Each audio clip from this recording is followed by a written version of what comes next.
Gostaríamos de te convidar para se conectar conosco através do nosso aplicativo. Se você chama a Igreja Casa Restaurada de lar e gostaria de semear no nosso ministério, considere doações, ofertas e dízimos através do app, transferência bancária ou em nossos cultos presenciais. Agradecemos a sua participação e aproveite o culto ao vivo. Boa noite, meu irmão, boa noite, minha irmã, paz do Senhor Jesus. Eu espero que esteja tudo bem com você, com a sua família, aí na sua casa, onde você estiver. Já vai aí dando um like aí, vai dando um joinha aí nesse canal do YouTube. Se você não se inscreveu ainda, se inscreva aí. Também compartilhe essa mensagem aí com os seus amigos, sua família, para que outras pessoas possam ter acesso à palavra do Senhor. Amém? Que Deus te abençoe e que o Espírito Santo prepare o seu coração para que você seja cheio da graça e dos ensinamentos do Senhor Jesus para essa noite. Glórias sejam dadas ao Senhor. Amém? O tema da mensagem de hoje é O Noivo está às portas. E o título da mensagem nos remete a vários significados, né? E eu queria começar a falar, né, sobre a representação de Jesus como noivo e a igreja como a noiva de Cristo. Abre a sua Bíblia aí no livro de Apocalipse, no capítulo 19, Apocalipse 19, a partir do versículo 6. E a palavra de Deus diz assim: Então ouvi algo semelhante ao som de uma grande multidão, como o estrondo de muitas águas e fortes trovões, que bradava: Aleluia! Pois reina o Senhor nosso Deus, o Todo-Poderoso. Regozijemo-nos, vamos alegrar-nos e dar-lhe glória. Pois chegou a hora do casamento do Cordeiro, e a sua noiva já se aprontou para vestir-se. Foi-lhe dado o linho fino, brilhante e puro. O linho fino são os atos justos dos santos. Esse texto nos fala do casamento do Cordeiro, que é Jesus, e a sua noiva, que é a Igreja de Cristo, que somos nós. Meu irmão, minha irmã, não temos como negar que vivemos um tempo diferente. Nunca ninguém imaginaria, há pouco tempo atrás, o que estaríamos passando hoje, essa pandemia, esse Covid, né? E o que podemos depreender disso? Será que o Covid-19, será que a pandemia é um castigo, é um juízo de Deus sobre a humanidade? Veja, para mim a pandemia não é um castigo nem um juízo, mas é um sinal dos tempos e uma grande oportunidade para a igreja poder seguir, né, a sua grande missão, o seu grande comissionamento, o seu papel do ide e pregai a palavra e o evangelho por toda a terra. Eu achei interessante que a pastora Bianca falou no domingo, no culto de domingo, quando ela falou sobre os efeitos da pandemia, e um deles o distanciamento, né? Eu não havia pensado nisso, mas quando nós lemos a Bíblia e sabemos que um dos sinais da volta de Jesus, e isso é bíblico, falava do esfriamento, que muitos se esfriariam, o amor de muitos se esfriaria, e através desse distanciamento, realmente os relacionamentos foram esfriando, esse amor foi esfriando entre as pessoas, a comunhão, muitas pessoas deixaram de ir às igrejas, e a gente tem visto isso, né? Então, fora que muitos profetas têm falado da proximidade da volta de Jesus. Ou seja, meu irmão e minha irmã, o noivo realmente está às portas. Abre a sua Bíblia no livro de Mateus, no capítulo 24. Mateus 24, a partir do versículo 32. E a palavra de Deus diz assim: Aprendei, pois, a parábola da figueira. Quando já os seus ramos se renovam e as folhas brotam, sabeis que está próximo o verão. Assim também vós, quando virdes todas estas coisas, sabei que está próximo às portas. Em verdade vos digo que não passará esta geração sem que tudo isso aconteça. Passará o céu e a terra, porém as minhas palavras não passarão. Veja, Israel é a figueira, e a figueira, Israel, floresceu, voltou a ser uma nação no ano de 1948. Jesus disse que não passaria uma geração sem que tudo isso aconteça. E tudo isso o quê? No mesmo livro, volta um pouquinho aí para o versículo 3. E diz assim a palavra: no Monte das Oliveiras achava-se Jesus assentado. Quando se aproximaram dele os discípulos em particular, lhe pediram: dize-nos quando sucederão estas coisas e que sinal haverá da tua vinda e da consumação do século. Então Jesus começa a discorrer aos discípulos e falar sobre os sinais da sua volta. Então Jesus fala da tribulação, fala do anticristo, das profecias de Daniel, do arrebatamento, do esfriamento do amor das pessoas, né? E dá uma ideia, né, para nós de quando isso aconteceria. Então aí ele vem e fala da parábola da figueira de Israel em 48, né? E que não passaria uma geração até que tudo isso aconteça. E quantos anos são uma geração? Salmos capítulo 90, versículo 10. Salmos 90, 10. Os dias da nossa vida chegam a 70 anos, e se alguns pela sua robustez chegam a 80 anos, o orgulho deles é canseiro e enfado, pois cedo se corta e vamos voando. Então aqui nós temos uma ideia de uma geração entre 70 e 80 anos.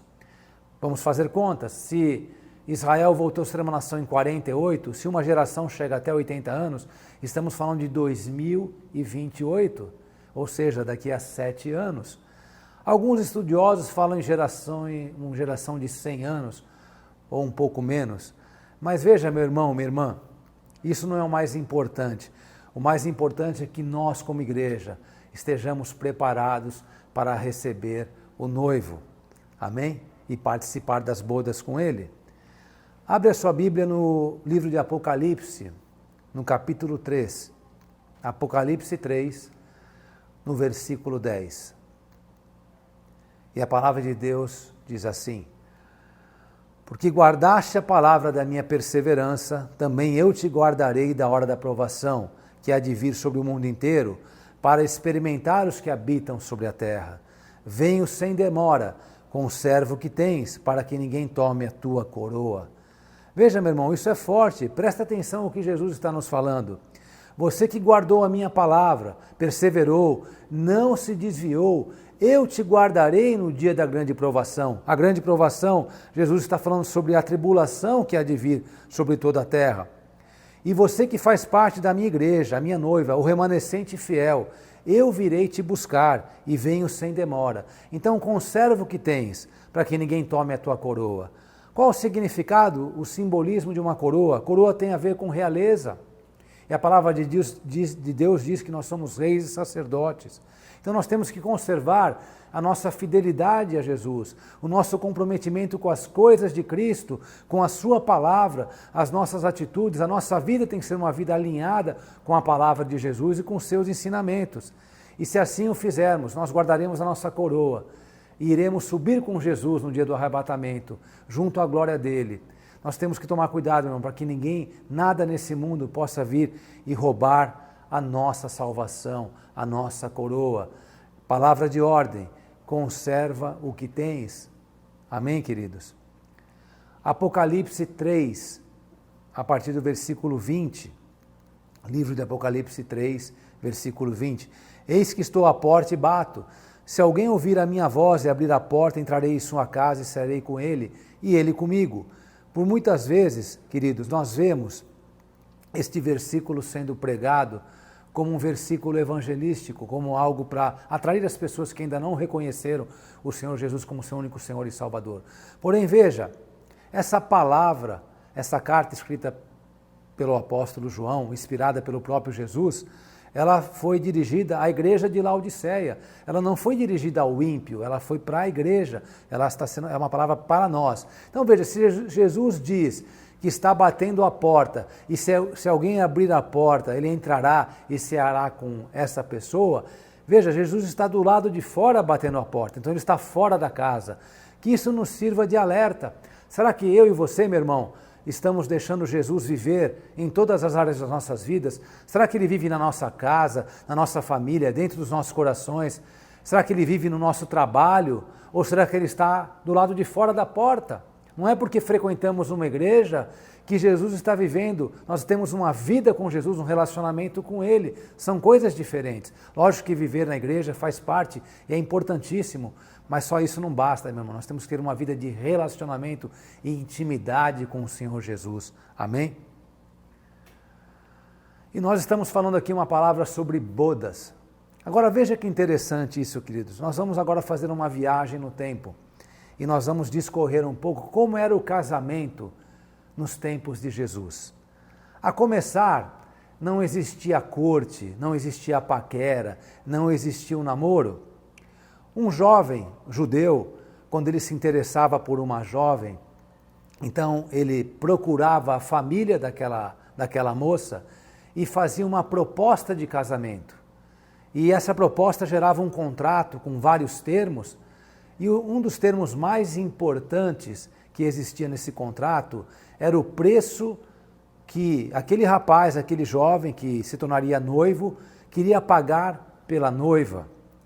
Né? Então, a coisa mais importante era qual o valor que aquele jovem estava disposto a pagar pela sua noiva. E não poderia ser qualquer valor, a noiva tinha que ser comprada por um preço. Isso te lembra algo, meu irmão? E quando os termos eram acertados, né, os valores eram acordados, o noivo deveria partir. Mas então ele fazia um breve discurso e dizia: eu vou preparar um lugar para você, minha noiva, na casa do meu pai, e volto para te buscar.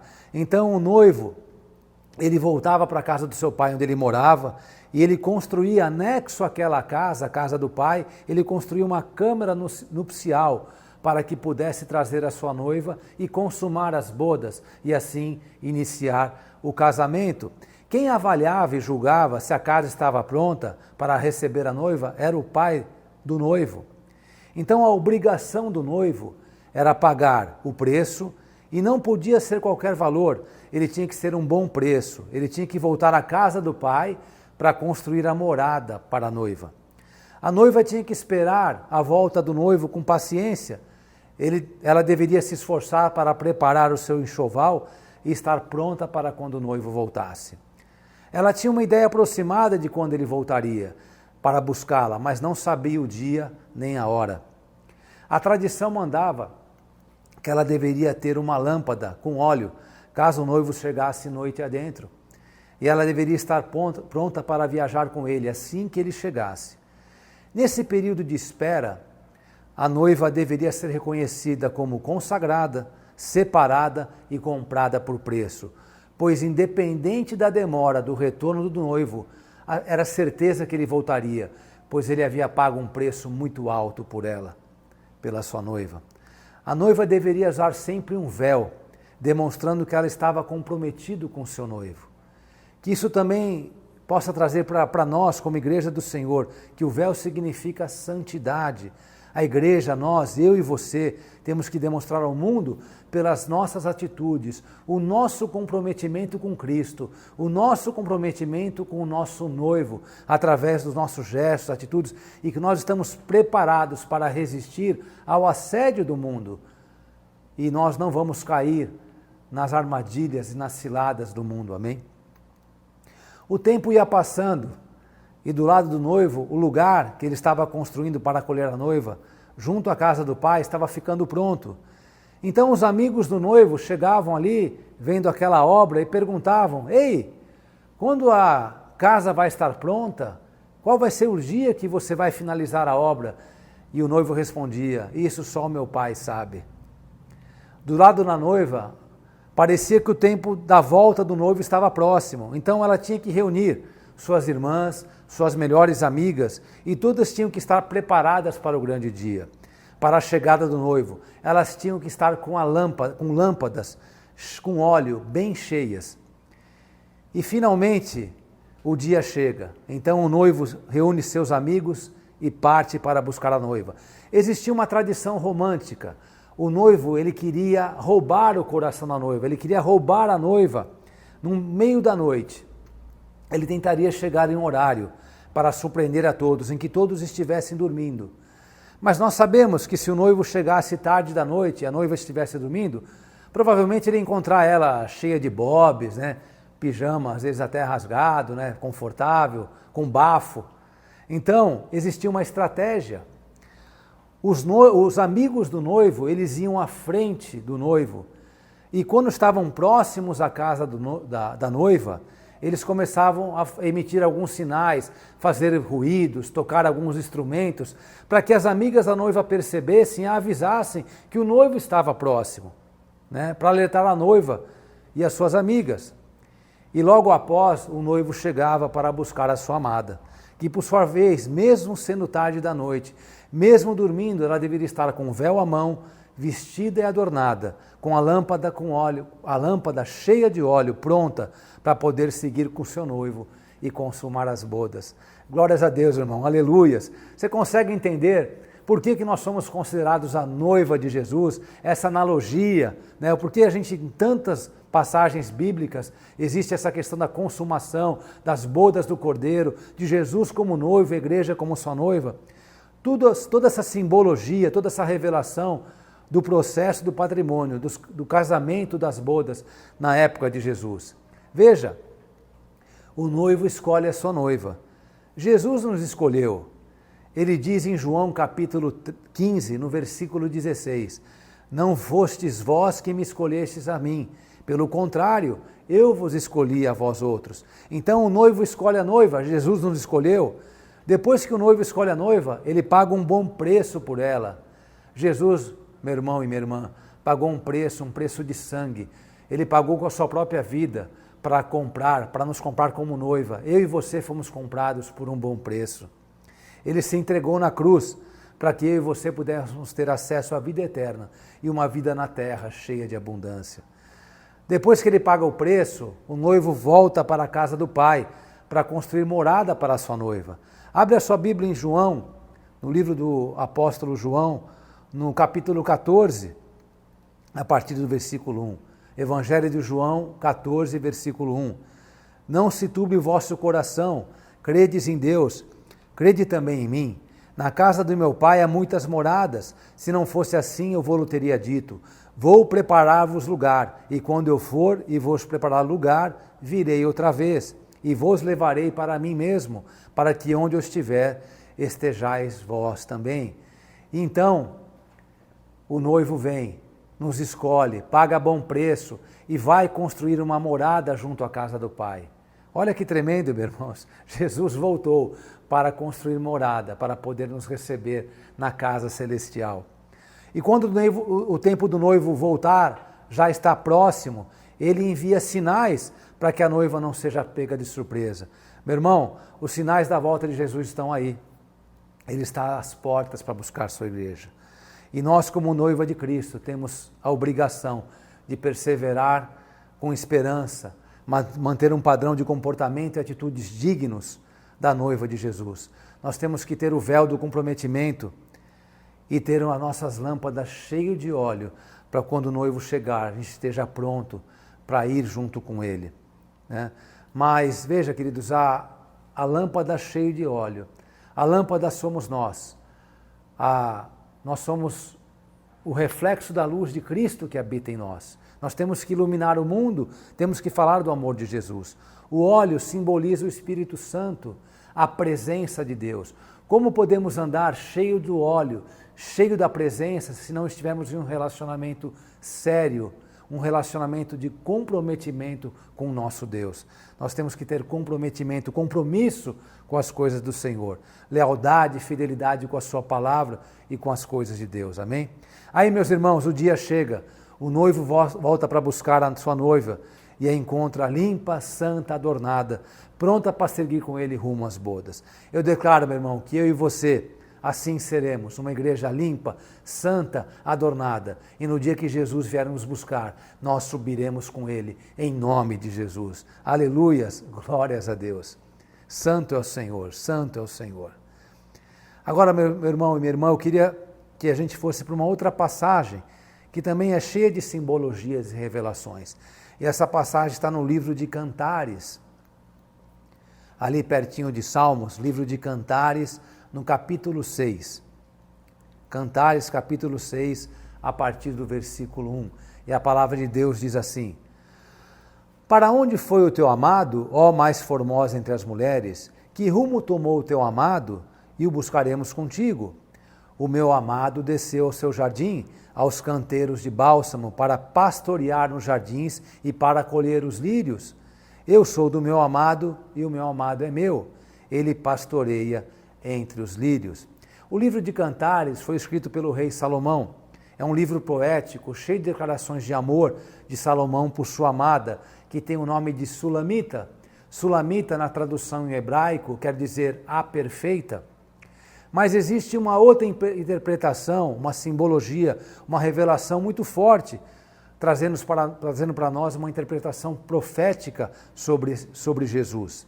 Vejam, aqui claramente nós podemos identificar 3 personagens.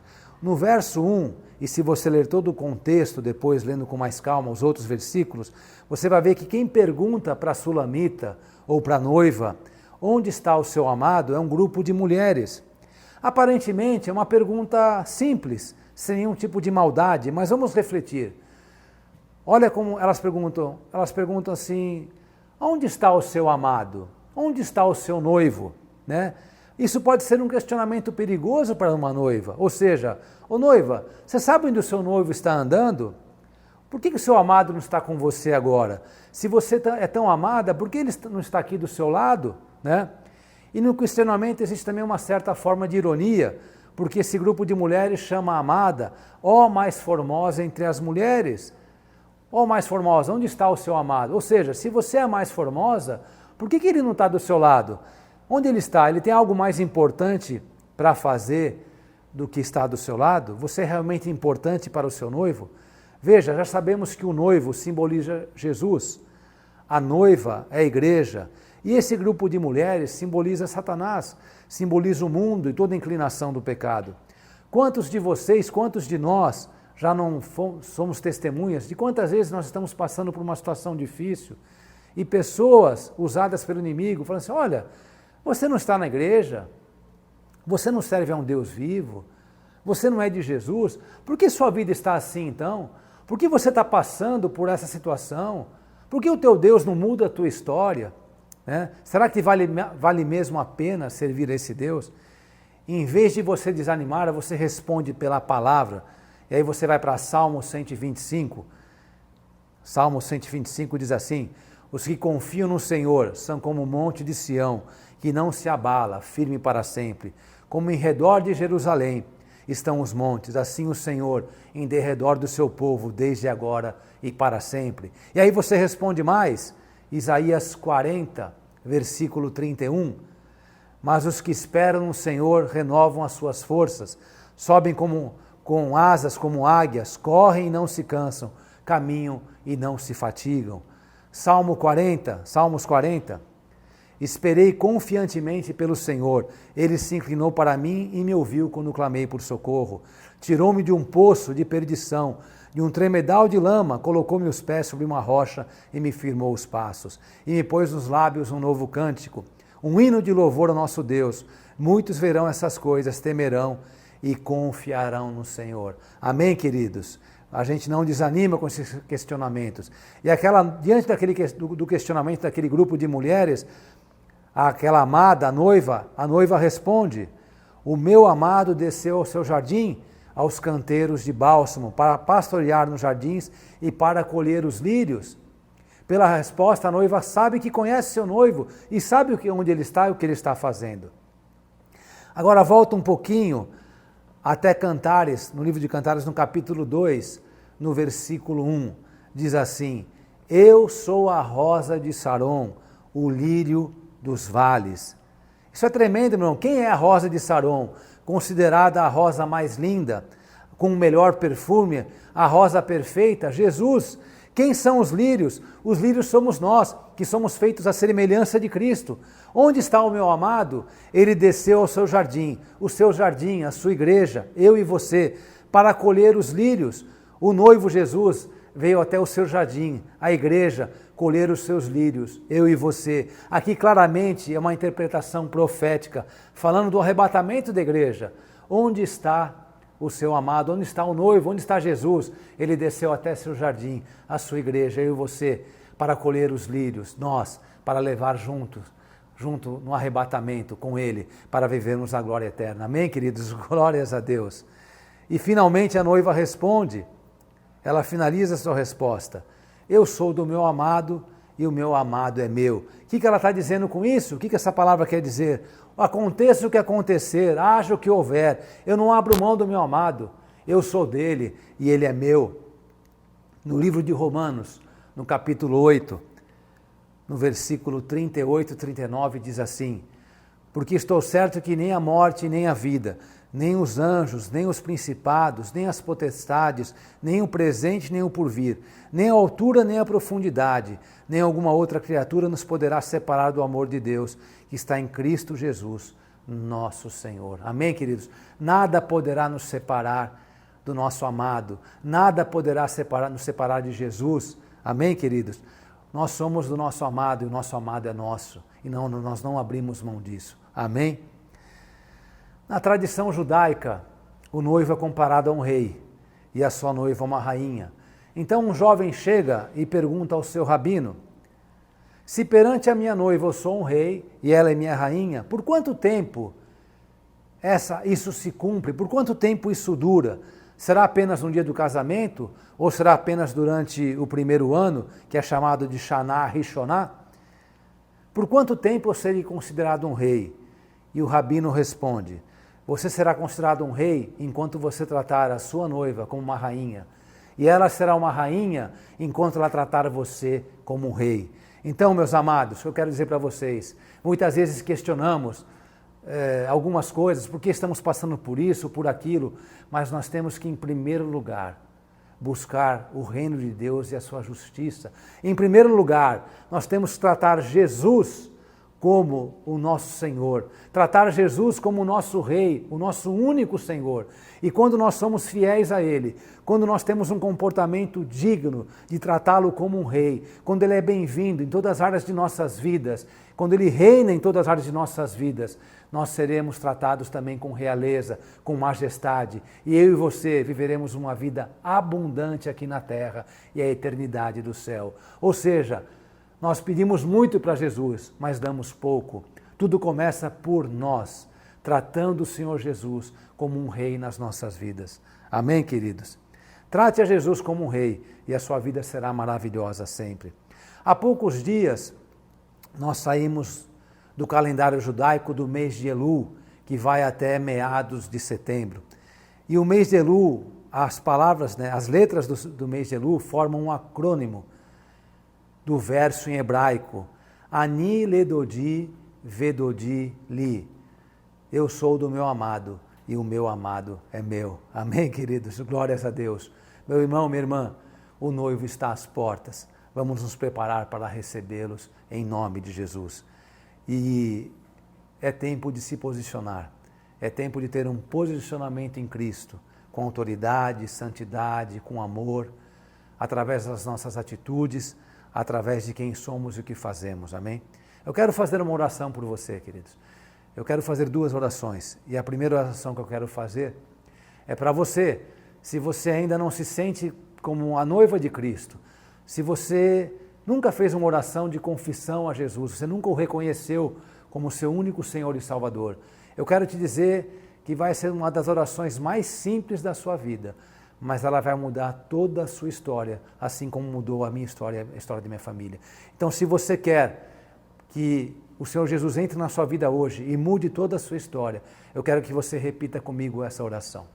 Diga assim: Senhor Jesus, eu declaro que o Senhor é o meu único Senhor e Salvador.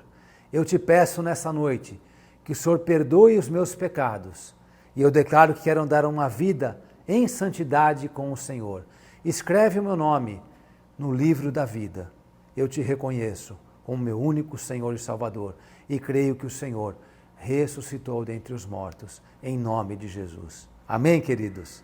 Glórias a Deus, se você fez essa oração hoje, a sua vida vai mudar em nome de Jesus. Eu quero fazer uma oração agora pela igreja, pela noiva do Senhor, para que a gente possa ter força, comprometimento e estarmos prontos para receber o noivo que está às portas, amém? Se essa palavra entrou no seu coração, queridos, agora abaixe sua cabeça, feche os teus olhos e vamos orar, amém?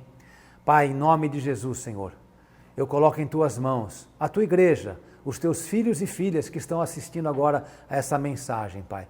Eu coloco a vida de cada um, dos seus familiares, da sua casa, declarando, Pai, que nós somos teus e o Senhor é nosso. Nós não abrimos mãos do Senhor, não importa o que estejamos passando, Pai. Nós não abrimos mão da salvação e da vida eterna. Nós queremos guardar o que o Senhor já nos deu para nós. Não queremos perder a nossa coroa. E te pedimos em nome de Jesus, nos dá força, Pai, que nós possamos dia a dia, Pai, termos forças para lidar e para ultrapassar todas as tentações, para lidar com os problemas, para lidar com a ansiedade.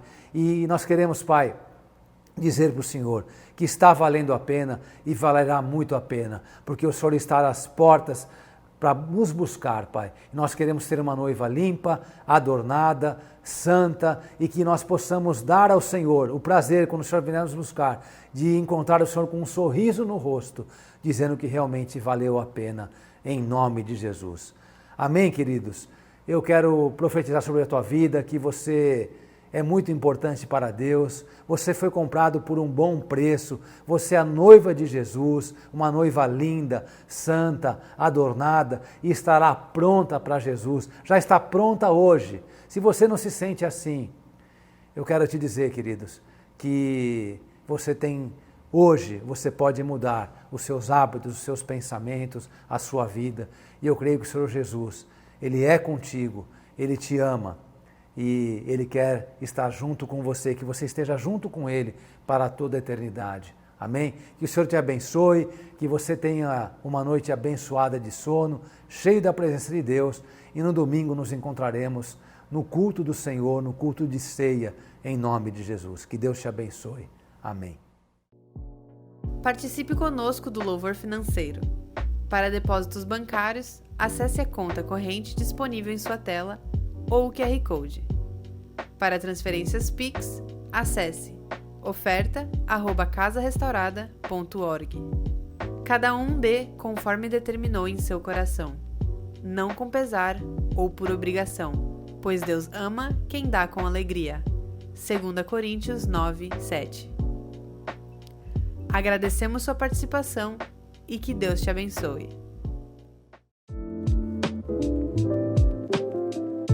Ficamos felizes com a sua participação. Se você ainda não se inscreveu, inscreva-se no nosso canal para não perder nenhum conteúdo e que Deus te abençoe. Nos vemos na próxima.